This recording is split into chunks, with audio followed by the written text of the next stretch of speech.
Good evening, and welcome to the Song of Urania, a podcast about the history of astronomy from antiquity to the present, with new episodes every full moon. My name is Joe Antonini. Last month, we got a taste of the rather extensive political dimensions of astrology in ancient Rome. But the episode was focused mostly on why astrology was so influential in Rome and how the state tried to regulate this influence. But I had little to say on what the astrology of ancient Rome actually consisted of. In this month's episode, I'm going to try to remedy that by talking about one of the earlier and more complete descriptions of Roman astrology that comes to us through a work by a 1st century astrologer named Marcus Manilius entitled Astronomica. Now, I normally like to start these kinds of discussions by putting the person first and saying a little bit about their life. But in this case, it's very hard to do because, as with so many figures from the ancient world, we know basically nothing about Manilius's life. The only thing that survives of him is just this work. No other Roman author even so much as mentions him. The only way we can even date the work is thanks to a couple of references to contemporary events that Manilius makes in the Astronomica. The most important one is a reference to the Battle of Teutoburg Forest of 9 AD. This was a catastrophic defeat for the Roman army in which 3 full legions were ambushed and slaughtered by a coalition of Germanic tribes, and it's hard to overstate the effect of this defeat on the Roman psyche. It was not only an enormous loss in terms of the sheer number of soldiers lost, but to the proud Romans it was a humiliating defeat as well, and it shattered the Romans' sense of invincibility and set the northern bound of the Roman Empire at the Rhine. At any rate, some small sense of the impact of this event in Rome can be seen by the mere fact that it's referenced in a work on astrology. But for our purposes, the main importance of Manilius mentioning the Battle of Teutoburg is that we can be sure that the work must have been written sometime after 9 AD. The second reference in the work that helps to date it is a reference to the emperor. Unfortunately, the emperor is simply referred to as Caesar, which is what all emperors were called in Rome, and so on its own it isn't especially helpful, but from the surrounding context it's probably referring to Augustus. Since Augustus died in 16 AD, the work is usually dated to sometime in the 2nd decade of the 1st century. But it's also possible that Manilius wrote the text after Augustus had died and was simply referring to the deceased emperor, or possibly that he was referring to his successor Tiberius. So that is really all we can say with some certainty about Manilius's biography. There's even some dispute as to whether or not Manilius was actually Roman at all. Historians have periodically suggested that he was perhaps an educated Greek slave. The main motivation for this theory is that over the centuries, literary critics have generally derided the quality of Manilius's poetry, and this has led to the supposition that perhaps his poetry was so bad because Latin was not his native tongue. And furthermore, despite my earlier assertion that no other Roman authors mention Manilius, there is in fact one passing reference by Pliny the Elder to an individual that might have been Manilius. Pliny was writing a kind of encyclopedia called the Natural History in the mid-1st century AD, and in this work he was talking about chalk, and in particular he went into the details about the kind of chalk that was used to color the feet of slaves when they went up for sale. In this discussion, he mentions one such slave named Manilius Antiochus, who he says is an astrological writer. But Pliny states that this individual was active in the mid-1st century BC, which is far too early since we know from the reference to the Battle of Teutoburg Forest that Manilius must have been writing after 9 AD. It's possible that Pliny was just way off when he thought Manilius was kicking around, but given that the Astronomica had only been written about 40 or 50 years earlier, it seems like a big mistake to make. It would be like someone today talking about how Stephen Hawking was thinking about black holes in the 1890s. So, the most probable interpretation is that there were just 2 astrologers over the years in Rome who both happened to have the name Manilius. So, there's not much hard evidence to support the idea that Manilius was in fact a Greek slave. And on the other side, there are a few aspects of his writing which seem to support the idea that he was a native-born Roman. While it's true that Manilius had his fair share of critics, there have also been defenders of his poetic style. His Latin might be a little inelegant, sure, but it's oftentimes complex, which you might not necessarily expect of a non-native speaker. And more importantly, the overall viewpoint he presents in the text is very Roman-centric. He talks of himself as being the first to write about this foreign subject of astrology, which seems to imply that he is the first Roman to do so. He refers to Latin as our language, calls Rome the greatest of all things, and generally shows a lot of rah-rah Roman pride. He identifies the constellation Libra as the symbol of Rome because it represents justice and empire. And when he talks about the Milky Way, he says that the multitude of stars it contains are the souls of great men who have ascended to the heavens. He acknowledges that, yes, of course, there are men of all nationalities up there, but most of them are Romans. Now, as I mentioned earlier, other than that one dubious reference by Pliny, Manilius's name appears nowhere in the ancient literature. The Astronomica just stands alone as a completely independent work. So, for this reason, it's hard to say whether or not Astronomica is a good exemplar of 1st century Roman astrology. At least from what we have, it seems as though this work had no impact whatsoever and was totally ignored by the author's contemporaries and all the rest of the Romans down the ages. Now, it's possible that this is not true. Perhaps many people read it and just never felt the need to cite it explicitly. Or maybe some people did, but their works were lost. As with so many things in the ancient world, it's hard to say. But at least as a point of comparison, we can look back to the poem Phenomena of Aratus that I mentioned back in episode 16. We know that this work was enormously popular because it was widely referenced throughout the Hellenistic and Roman world, and some of these references state that it was actually used as an astronomy textbook for schoolchildren. But nothing of the sort exists for the Astronomica of Marcus Manilius, so it's very hard to say how well received this work was, except that we can be pretty sure that it wasn't a blockbuster in the same way that Aratus's Phenomena was. Because it seems to have been a fairly obscure work, its textual history is a bit interesting. It seems to have survived in various monasteries over the centuries, and went unnoticed until 1417, when an Italian scholar named Poggio Bracciolini found it in some library or other, either in France, Germany, or Switzerland. He didn't say. Bracciolini couldn't take the original back home to Italy with him, of course, that was out of the question, so he's hired a scribe to make a copy of the document. But he seems to have done a poor job choosing his scribe, because the copy his scribe made was terrible, riddled with errors, and he complained that his scribe was ignorantissimus omnium viventium, the most ignorant of all the living. Well, even after its discovery in the 15th century, the text was still basically ignored until the early 20th century, when the great classicist A.E. Hausmann devoted much of his scholarly life to translating and annotating the text. Hausmann's decision to expend so much effort on this one text bewildered his fellow scholars, and the bewilderment continues right down to this day. In his time, Hausmann was considered to be one of the most knowledgeable classicists of all time, a true giant in the field. Now, the Astronomica is an okay work and all, but let's face it, Greek and Roman literature have a lot more to offer. So, seeing this great figure spend so much of his life on such a middling work has long been a disappointment to classicists.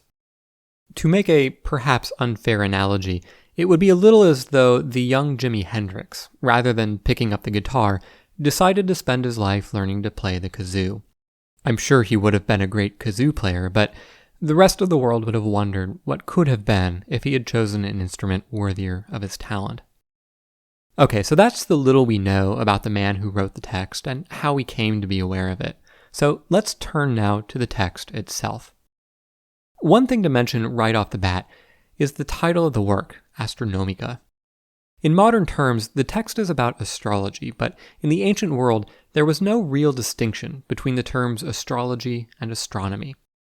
The ancient Greeks and Romans did recognize a distinction in the subject matter between what we today call astronomy and astrology. Ptolemy, for instance, devoted his Almagest to astronomy and put his astrological material in the Tetrabiblos. But there weren't separate terms used to label these two subjects. Ancient authors used the terms astronomia and astrologia more or less interchangeably to refer to the generic study of the stars.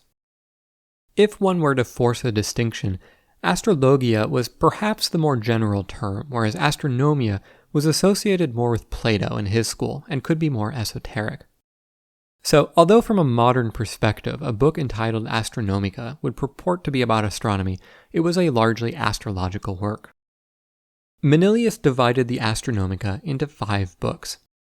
At a high level, the first book presents a description of the universe, and especially describes the constellations. The second and third books focus on the zodiac, the band of constellations along the ecliptic, the path of the sun in the sky. These first 3 books form the astronomical foundation. The fourth book then dives into the real meat of the astrology and describes the influence of the zodiac on Earth. The fifth book then presents some cutting-edge astrological research and talks about the influence of constellations that are not in the zodiac on the Earth. Astronomica shares a common feature of other treatises on astrology from the era and opens with a defense of the value of the study of astrology. Manilius opens by saying, quote, "By song I undertake to draw down from heaven the divine arts and the stars, knowledgeable of fate, which govern the diverse fortunes of men, a work of divine reason." End quote.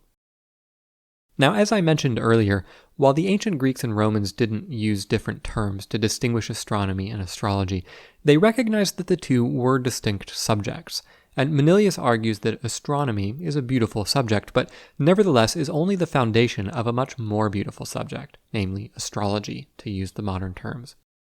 Of astronomy, he says, quote, "It is pleasing to walk through the air itself and live strolling in the immense sky, and to learn about the constellations and the contrary movements of the planets." End quote.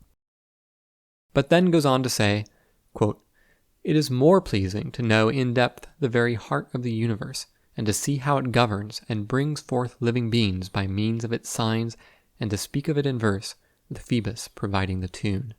End quote. In other words, astronomy is wonderful and all, but in the end, astrology is the higher subject. Nevertheless, Manilius cautions the reader that it's necessary to learn the foundations of astronomy before proceeding to astrology. Quote, "And since the song descends from high heaven, and the fixed order of fate comes to earth, I must first sing of the shape of nature and fashion the image of the entire universe." End quote. And so he spends the first book doing just that. Now, nothing in his overview of the fundamentals of astronomy will be especially novel to us now that we are intimately familiar with ancient Greek astronomy, but it's a good summary of what we might call the standard model of the universe in ancient Greece and Rome that educated people all more or less had in their heads. The model is basically the same one that Aristotle had proposed 3 centuries earlier, with a few modifications. The universe consists of 2 spheres, a hollow outer sphere made of fire, which constituted the heavens, and a solid inner sphere made of earth, which constituted, you guessed it, the earth. Manilius even rehearses the usual arguments for the roundness of the earth. He makes the philosophical argument that the sphere is the most divine shape, and therefore most worthy of the universe.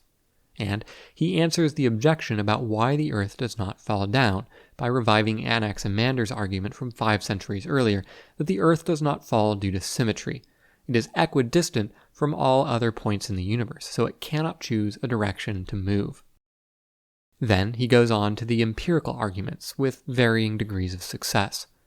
He makes the point that if the earth were flat, we would be able to see all the constellations at once, but some constellations are only visible in summer, and others are only visible in winter. So far, so good. Then he brings up lunar eclipses as another argument for the Earth being round, but unfortunately here he mangles the argument. Manilius says that we can tell that the Earth is round because lunar eclipses are not visible everywhere on Earth. But, in fact, lunar eclipses are visible everywhere on Earth, at least everywhere that it is night, and either way this doesn't really have any bearing on whether or not the Earth is round. The real argument is that the shadow the Earth casts on the moon is always curved, no matter where on the sky the eclipse occurs. But Manilius seems not to have understood this argument.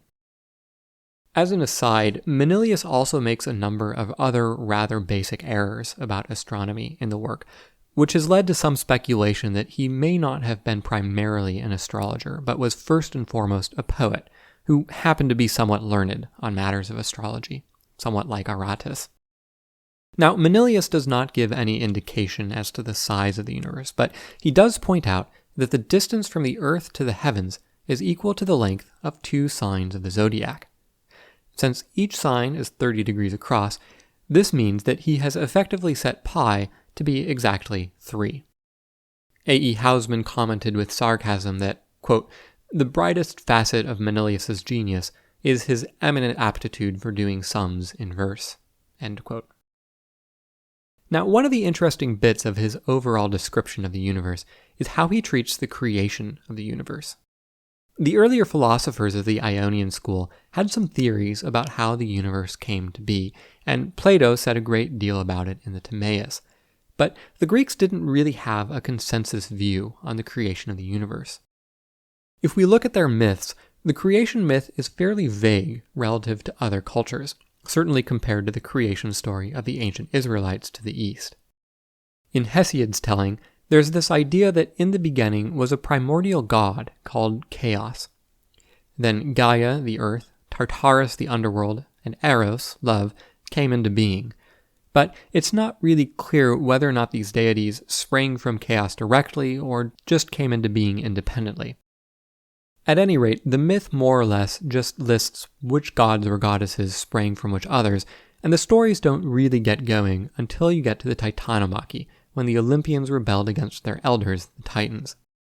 With the exception of this brief story from Hesiod about chaos, the Greek myths essentially take the existence of the universe for granted.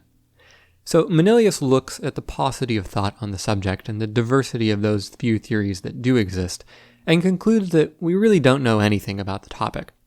Today, we might commend him for his intellectual modesty.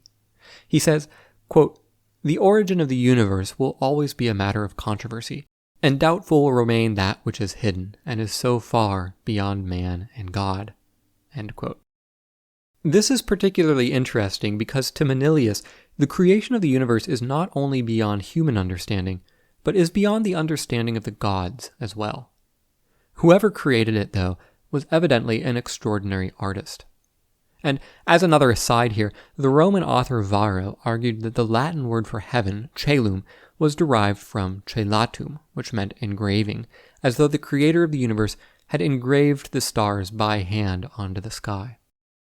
Nevertheless, however it got here, Manilius falls over himself to praise at length the rationality and elegance of its structure.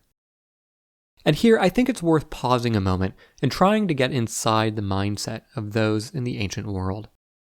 In the modern world, we're very familiar with clockwork machines, and we have all grown up, at least implicitly, with a highly mechanistic worldview. Whether or not we have learned much physics, we learn, at least through osmosis in the culture, a picture of the universe that's deterministic. The laws of physics rule all, and mechanistically drive all matter in the universe forward in time. But the ancients had no such conception. Their world was a world of patterns, but not absolutely repeating patterns. They could note the pattern of winter followed by spring and spring followed by summer, but each summer differed somewhat from the summer that came before and the summer that came afterwards. Everyone had the same phases of life from childhood to old age, but no child was identical to another. But the heavens were the one exception in all this, and this was of considerable note to the ancients. Everything on earth changes, no pattern repeats itself precisely. But in the heavens, the same stars rise every night in precisely the same configurations. The same stars are visible in summertime, year after year after year. They knew of nothing else in their life that had the same precise regularity. Now, the modern view is to take this regularity as the default. If things are behaving randomly, the impulse is to investigate and see what is causing two things to be different. This is, in a nutshell, the whole scientific method. You take a system and hold everything you can constant while you try to change just one parameter to see how that affects its behavior. But to the ancients, variation was the norm, regularity was the exception, and it was a mystery. Manilius writes, quote, "But why do we observe the constellations rise in an appointed rhythm and run their prescribed course as if by command, without any racing ahead or being left behind? Why do always the same stars adorn the summer nights and the same the winter nights? And why does each day impart to the sky a specific appearance at both its arrival and its departure." End quote. Manilius proclaims how remarkable it is that the description of the skies in Homer, centuries in the past, matches the sky he observes today. Quote, "All things created according to mortal law are changing, and with the years turning, the lands do not know that they take off and put on new appearances through the ages. But heaven remains unchanged, and preserves all its characteristics. Long time does not increase it, and age not diminish it, and its movement affects it in no way, nor does its course wear it out. It will always be the same, because it always was the same. Our fathers saw it no different, nor will our grandsons." End quote. Manilius then starts to describe the various constellations of the sky. Since his main aim is astrological, he starts with the zodiac, beginning with Aries at the vernal equinox. Then, after finishing up with the zodiac, he describes the circumpolar constellation, and in particular notes how Greek sailors used the Great Bear to navigate, whereas Phoenicians used the Little Bear. Then he describes the rest of the northern constellations, followed by the southern constellations that are visible from Rome. But Manilius recognizes that this does not cover the whole celestial sphere. There are regions of the sky which he is too far north to see, so he speculates about what some of these unseen stars very far south might look like. His sense of symmetry and intuition that the universe has been rationally constructed leads him to the conclusion that probably there is a Great Bear and a Little Bear around the southern celestial pole, just as there are around the northern celestial pole, along with the southern analog of Draco. As he's going through all these constellations, much like Aratus did earlier in his Phenomena, Manilius entertains his reader by regaling them with all the mythical stories associated with each of the constellations. But in the end, Manilius advises his readers not to put too much stock in the truth of such stories, and to beware so-called astronomers who have nothing to tell you about the sky but amusing stories. Now, one feature of the constellations that annoys many of us today is that the constellations purport to be various things: a ram, a bull, a hunter, a dog, and so forth. But when you look at them, they don't really look like anything of the sort. How can you tell that that's what they're supposed to be? Well, Manilius answers this question for you. In his telling, they necessarily have to be mere outlines of the figures they're meant to represent, because if they were filled in with stars, there would be so many stars that the whole sky would ignite. But if you're having difficulty recognizing the shapes, Manilius recommends that you look at the constellations when the moon is full, since it will wash out the fainter stars and make the bright stars stand out more. Having been in a very dark site myself, this is good advice for the ancient world, but it unfortunately won't work for most of us today, because the main problem we now have is that the sky is so bright in populated places that many of the constellations cannot be seen at all. Well, after laying out the constellations arrayed across the heavens, he then spends quite a bit of time describing the various astronomical circles, the celestial equator, the tropics, the zodiac, and so forth, along with the Milky Way. And once Manilius has laid the astronomical foundations, he's ready to dive into astrology proper. Now, I've already said a fair amount about the different categories of astrology in previous episodes. In the last episode, I talked about the tension between fatalistic and catarchic astrology, fatalistic astrology being the more extreme interpretation of the two, in which the omens written in the stars are unalterable. Catarchic astrology, by contrast, only claims that the stars have a general influence on the Earth, but this influence can be overcome. For his part, Manilius comes down squarely on the side of fatalistic astrology. The most famous line from the book is the Latin motto Fata regunt orbem, certa stant omnia lege, which translates to, "Fate rules the universe, on immutable law everything rests." One thing I should have mentioned in the last episode, however, is that the term catarchic astrology has a dual meaning. It can also be the use of astrology to make predictions about when is the optimal time to do something. But this term was generalized to mean the general attitude that the predictions of the stars were not absolute, since the only reason you would determine the optimal time to do something is to change your own behavior, which would be impossible if everything was completely predetermined. Besides catarchic predictions, the other main use case of astrology was what is called either natal astrology or genetheliacal astrology if you aren't into the whole brevity thing.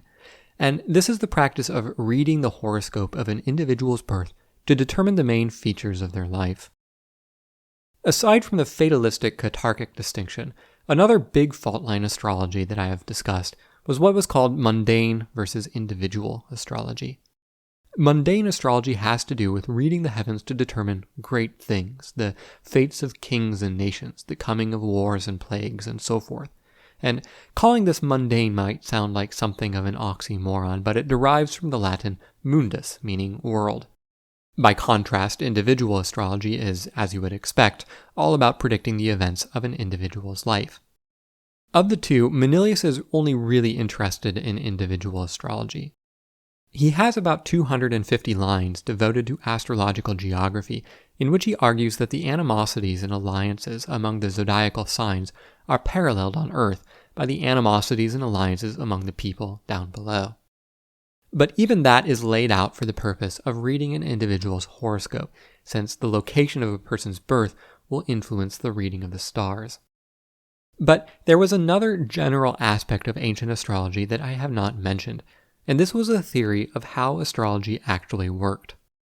The whole idea of the field is to observe the heavens and use these observations to make predictions about life here on Earth. Now, we today, at least those of us of a scientific bent, find astrology a little absurd because the stars are so far away. How can they possibly have any influence on us? We envision the direction of causality as going from the stars to us.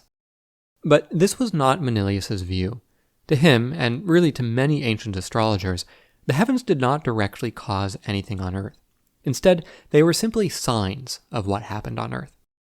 To put it in more formal modern language, if we see that thing A is correlated with thing B, there are three possibilities. In the simplest cases, we could have that A causes B, or B causes A. But there's a third possibility, that there is some other thing, C, which causes both A and B. So we could have that the heavens cause things to happen on the Earth, or we could have that things on Earth cause things to happen in the heavens, though that possibility was universally rejected. But it could be that there's some other thing that causes both things to happen on Earth and things to happen in the heavens. This was the position of Manilius. Now, what this other thing was always a little vague. He more or less chalked it up to divine providence and a belief in a general sympathy that pervaded the universe and caused all things to move in harmony with each other. Now, this theory was not universally accepted. Ptolemy, for his part, a few centuries later, took the more materialistic position and supposed that the stars directly caused events here on Earth. Manilius's picture of life on Earth paralleling the heavens can be seen in his discussion of stellar brightnesses. He notes that the stars are of all different brightnesses and that there are more and more stars at fainter and fainter magnitudes. In his telling, the faintest stars are as numerous as the grains of sand on the earth, or the leaves falling in the forest. And he analogizes this distribution to human society. Just as there are a multitude of faint stars, then a smaller number of stars of moderate magnitude, and only a handful of very bright stars, so it is in our society. There is the vast, unwashed mass of those without citizenship. Then there is the smaller number of common citizens. Then you have yet fewer equestrians. And finally, there are only very few senators. Reading between the lines here, Manilius makes an interesting omission. He ends his hierarchy with the senators, but he was writing this towards the end of Augustus's rule. So, where is the emperor? Scholars have wondered whether Manilius was perhaps making a subtle republican point here. But it's a little hard to read too much into it because in the early empire, Rome operated under the fiction that the emperor was simply the first among equals. At any rate, as part of his defense of astrology, Manilius presents a kind of history of the subject. The most important thing Manilius wants you to know about it is that it is very ancient, and ultimately came from the god Mercury. From Mercury, it was revealed by the gods to kings, and as an aside here, this was very much in line with the ancient worldview. Kings were the closest to the gods, just a hair below them, and in many cases, kings were in fact promoted to divinity. So this view that the knowledge of astrology came to man from the gods through kings made perfect sense. From the kings, it was passed on to the priests, who had then been practicing the art since time immemorial. Critically, they had been doing this for so long that an entire great year had passed, a great year being the time it takes the sun, moon, and all the planets to return to their initial configurations. What exactly the length of the great year was varied from astronomer to astronomer. Some pegged it at a few thousand years, others went as high as a few million. But either way, the important thing was that astrologers had been observing the sky that entire time, so that today, no sky is unique. It had been observed before, and earlier astrologers had seen the consequences on Earth. This was why you could have absolute faith in the practice of astrology. It may be a difficult subject to do properly, but it was tried and tested, and there was nothing new under the sun. Okay, so with all that out of the way, Manilius starts to get into some of the mechanics of his astrology.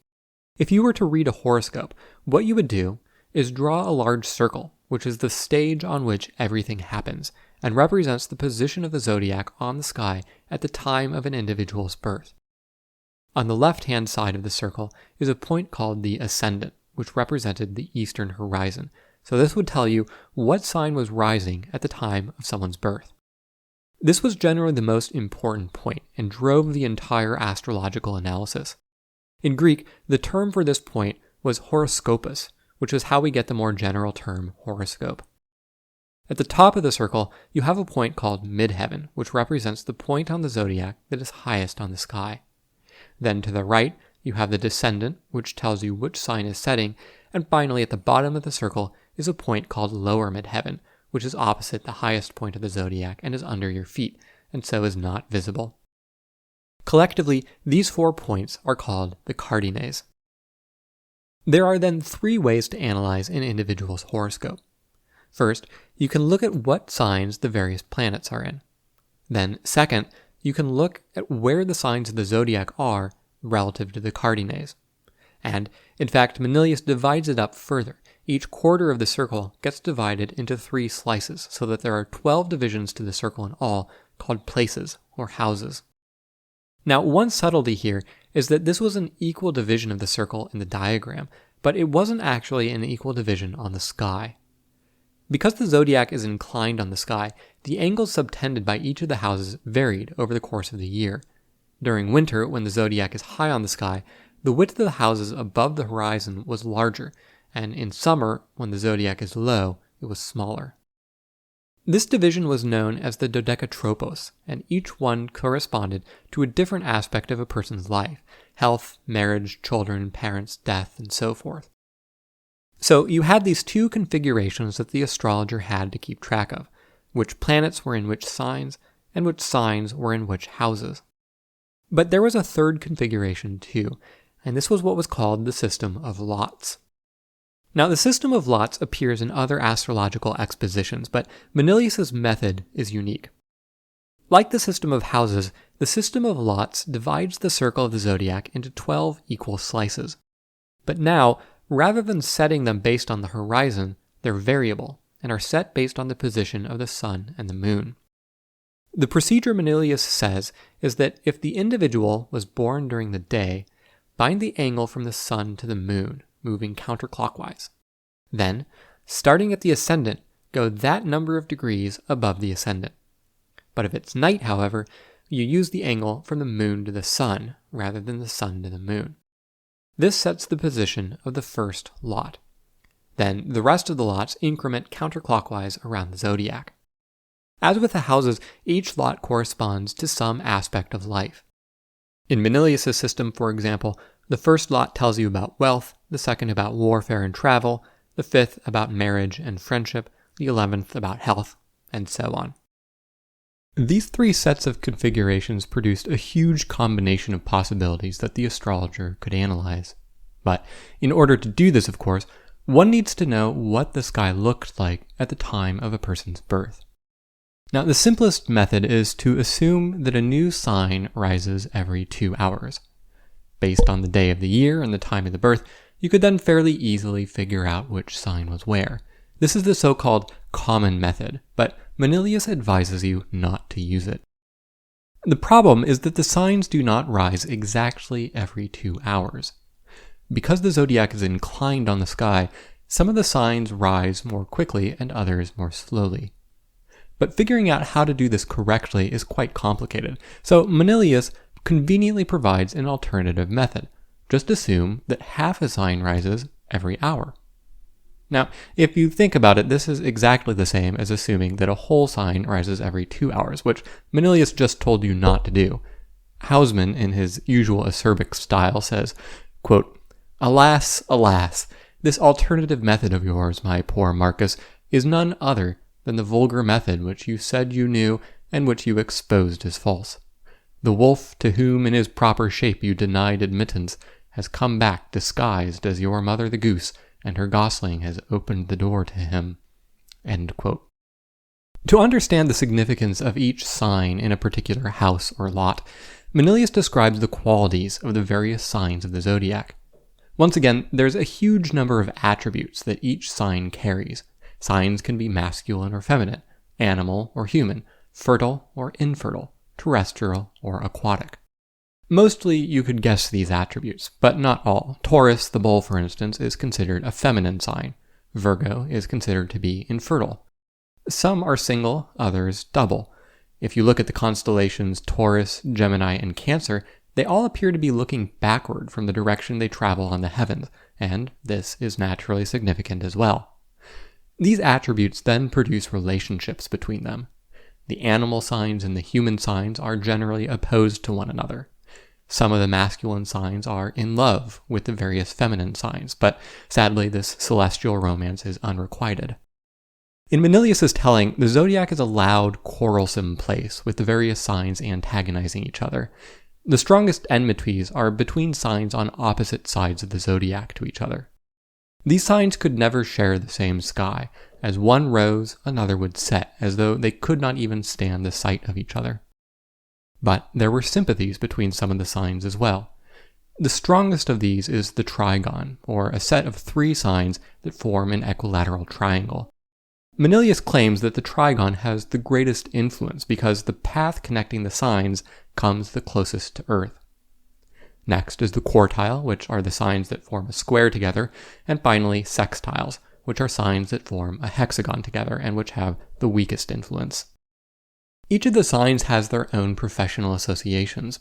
For example, Leo, being a lion, is most relevant to hunters and butchers. Aries is most relevant to wool workers, Taurus to farmers, Pisces is most relevant to fishers, sailors, and shipbuilders, and Scorpio is associated with soldiers and gladiators. Gemini gets associated with poets and astrologers, which might seem a little out of left field, but one of the interpretations of Gemini was that the twins represented Apollo and Mercury, the gods of poetry and astrology respectively. Manilius then divides each sign into 3 sections, 10 degrees wide, called dodecani. I mentioned these in the last episode, and they seem to have been due to Egyptian influence, since the Egyptians had 36 zodiacal signs rather than the 12 of Babylonian and Greek astronomy. Each sign was also divided into 12 segments of 2.5 degrees, called dodecatemoria. Each one of these 12 dodecatemoria in a sign was in turn associated with its own subsign. Some of these were partes damnandae in Manilius's terminology and would negate or impair the usual effect of the overall sign. Since there are 144 dodecatemoria in all, this part of the poem where Manilius explains which ones are good and which ones are bad is a bit monotonous. Finally, each dodecatemorius is divided into 5 half-degree segments, each of which is, in turn, associated with a planet. Needless to say, this is a complicated system, and Manilius admits that he can only give a cursory treatment. But never fear, he says he will give a complete exposition in the future. But if he ever did, it's not in the Astronomica. There are other details that the astrologer must consider as well. A lunar eclipse would have the effect of canceling out the sign that the eclipse occurred in. And this was not limited to the duration of the eclipse. The effect would persist for about a year, and then would pass on to the 2 preceding signs, which would then weaken. Finally, in his last book, Manilius delves into the cutting-edge astrological research of the day, the effect of the so-called paranatalonta. These were the constellations outside of the zodiac. Ordinary astrology was exclusively concerned with the constellations of the zodiac. The rest of the sky might as well not exist. But the thought was that there might be some additional astrological signal by considering which non-zodiacal constellations were rising at the time of an individual's birth. Here, Manilius gives quite a complete tour through much of the sky and enumerates the associations of 33 constellations. Canis Minor, for instance, the little dog, is associated with dog breeders. Argo, the ship, is associated with sailors. Auriga, the charioteer, is associated with charioteers. Ophiuchus, the snake handler, is associated with, you guessed it, snake handlers. And Manilius doesn't just rattle these associations off, he describes each of these professions in quite some detail, so this section is actually quite a charming window into everyday life in ancient Rome. Manilius' discussion of Cetus the whale, for instance, includes 14 lines on the subject of the various ways that fish sauce can be made. Well, that is pretty much it in the Astronomica. Now, let's say you decide to go and use what you have learned from this work to cast a few horoscopes yourself. You'll immediately hit a difficulty. Manilius describes all the aspects of the zodiac in thorough detail. But how do you know which signs are relevant when? You're supposed to look at which planets are in which sign, but what do the different planets mean? Thinking back, I never really talked about the planets at all. In the entire Astronomica, Manilius devotes just about 4 lines to describing the planets. But, of course, the interaction of the planets with the zodiac is the most important part of the whole thing. This has always been the most baffling feature of the Astronomica. Katharina Volk described the astrology Manilius tells you in the Astronomica as, quote, like a game board without pieces, a football field without players, or a ball, end quote. To take the analogy a bit further, if you're familiar with the board game The Settlers of Catan, it's rather as though Manilius told you all about the various kinds of hexagonal tiles, the wheat, the ore, the clay, the desert, and so forth, but then never told you anything at all about the game pieces, the villages, the roads, and the cities. You'd know a fair amount about the board game, but you certainly would not be able to play. And as an aside here, this analogy to a game board really isn't so far off, because the way that ancient astrologers would often conduct their sessions was with the aid of a large board that would represent the zodiac. Then the astrologer would place gemstones at various points on the board to represent the positions of the planets, to explain different aspects of the horoscope. But the entire Astronomica is essentially devoted to just describing the board itself, and says nothing about the placement of the gems. So why is there this glaring omission? There are a couple of possibilities. One is that he did in fact include it, but that part of the work got lost. The main difficulty with this explanation is that it's hard to point to where in the text a section went missing. There are a few places where there seems to be some missing text because a line gets cut off or the text suddenly jumps from one subject to another, but if Manilius did give a decent treatment of the planets, it would have to have been very long, because that was really at the core of astrological theory, and nowhere in the text do these gaps between subjects seem large enough to accommodate a topic like that. Another option is that maybe it came at the end, as a 6th book which got lost, or that Manilius intended to put his discussion of the planets at the end, but just never got around to it and left the work unfinished. But the book has a fairly logical progression, and the conclusion seems polished, so it doesn't seem as though the book suddenly ended halfway through. Another alternative is that, despite his promises at the beginning of the work, Manilius may not have wanted to give too much detail about how astrology actually worked in practice, certainly not enough for the reader to actually go out and cast their own horoscopes. After all, he was writing this work in the 2nd decade AD, and you'll recall from last episode that this would have been after Augustus's edict of 11 AD, which put severe restrictions on the practice of astrology. Given the risky subject matter he was dealing with, he may have decided to withhold the more sensitive technical details about how to use the planets to interpret a horoscope, and presented only the more poetic descriptions of the various features of the zodiac and celestial sphere. Or perhaps he was first and foremost a poet, rather than an astrologer, and found the descriptions of the zodiacal constellations more amenable to verse than the motions of the planets. Well, before we forever abandon the wasteland that is Roman astronomy, I would be remiss if I did not mention one last Roman astrologer, a man by the name of Firmicus Maternus. Firmicus was a Roman senator from Sicily who was active in the first half of the 4th century AD. He pursued law when he came of age and spent the early part of his career battling organized criminal networks in Sicily. Evidently, the Sicilian mafia was just as much a problem in late antiquity as it is today. In midlife, he was promoted to the rank of senator, and befriended Lilianus Mavortius, who was a consul and former governor, and it seems that the two connected over a mutual interest in astrology. Firmicus must have been the more learned of the two on the subject, and decided to write an exposition of astrology for his friend. The resulting text, called the Matheseos, is the longest surviving astrological text in Latin.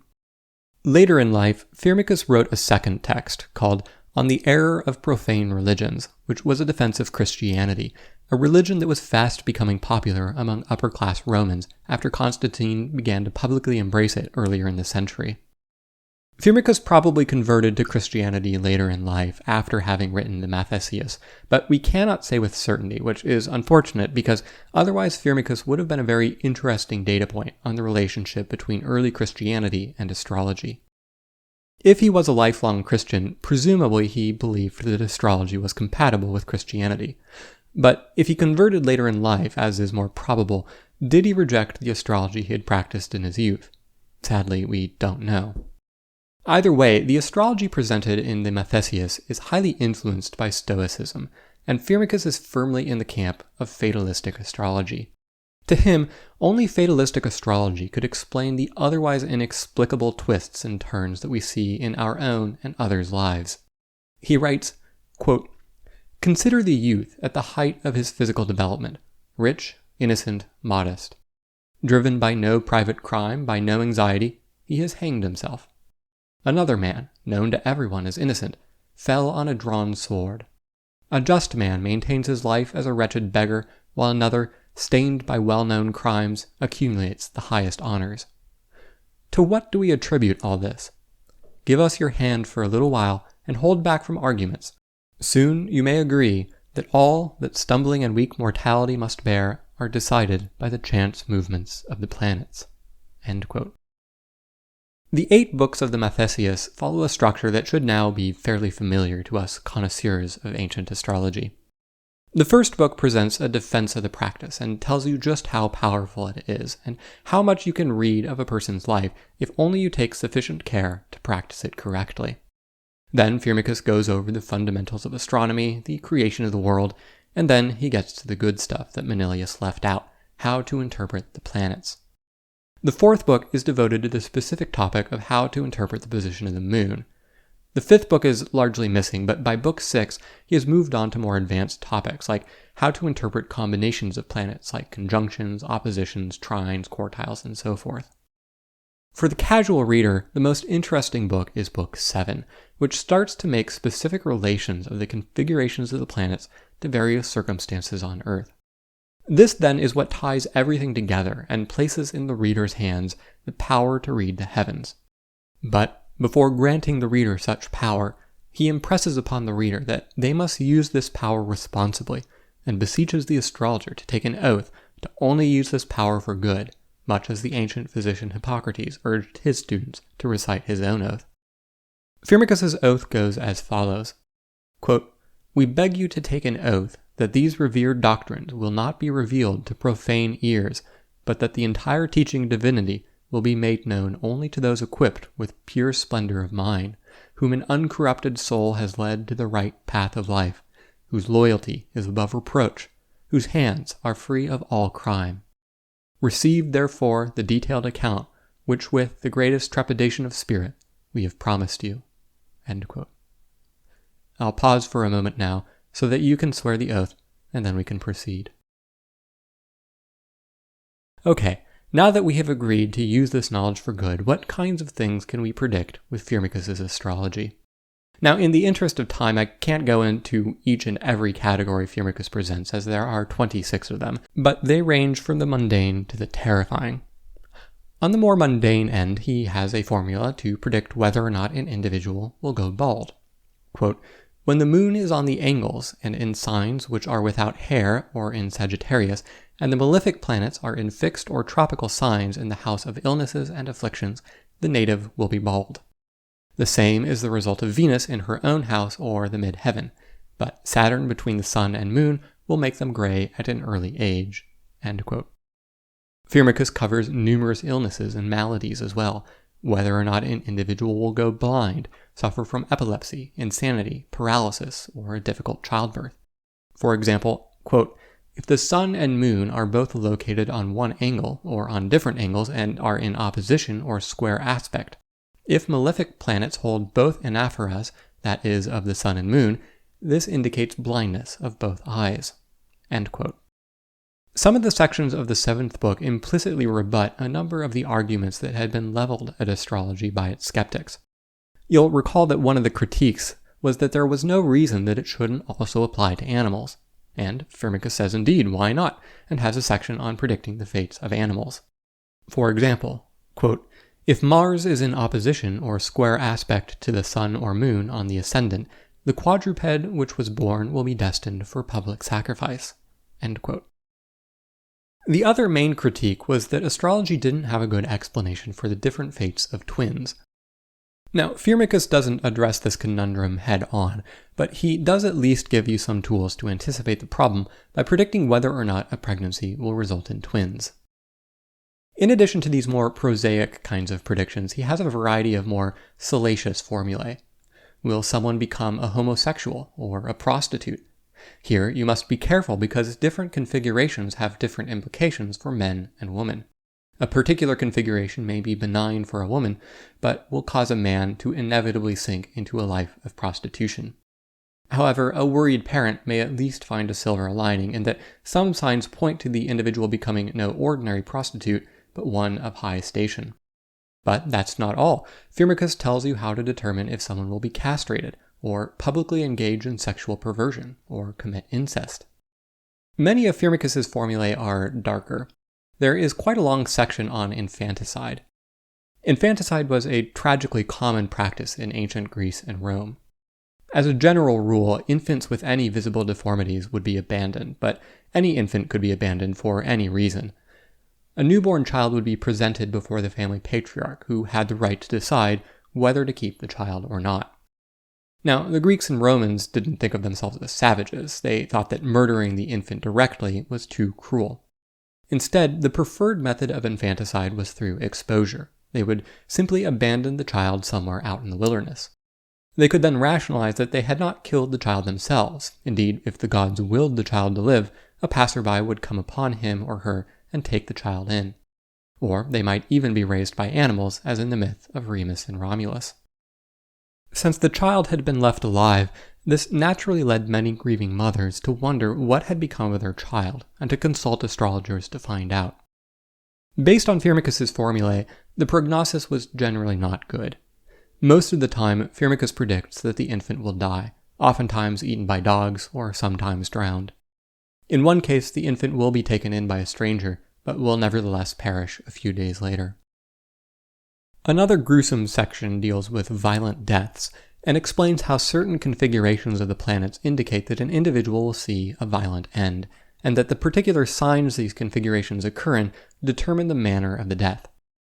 If the configuration occurs in a watery sign, for instance, the hapless individual will die by drowning. An earth sign portends a natural disaster. If Mars is involved, one will die in war or some sort of fight. There are methods to predict death by hanging, hemorrhage, or being devoured by beasts. All this is certainly part and parcel of ancient astrology. To broaden out the discussion, one of the general features you find in ancient astrological texts is that the predictions tended to have a kind of binary quality. If you went to an astrologer, you'd be unlikely to hear that you would have a decent occupation, make enough to get by, have a decent marriage, and then die at an average age. Instead, you'd either obtain unimaginable wealth or be destined for penury. You would live to a ripe old age, honored by all, or you would be strangled to death and your corpse would be devoured by dogs. But perhaps it is unfair to lay this criticism at the feet of the astrologers. After all, they were simply providing a service to the people, and what their clients wanted was to see themselves in a different life, whether for better or worse. The last thing they wanted to hear was that nothing in their life was ever going to change. So, astrologers obliged them and gave them a window into a different life. Well, with that, we will finally leave Rome behind us and move on to more astronomically advanced civilizations. In the next episode, we'll start our journey through the astronomy of the last major culture of the Mediterranean, one which has come up in passing again and again over the course of this podcast: ancient Egypt. Relative to the Romans, the Egyptians were a truly ancient civilization, more than a millennium older to the Romans as the Romans are to us today. So next month, we'll have to wind the clock back a few millennia. I hope you'll join me then. Until the next full moon, good night and clear skies.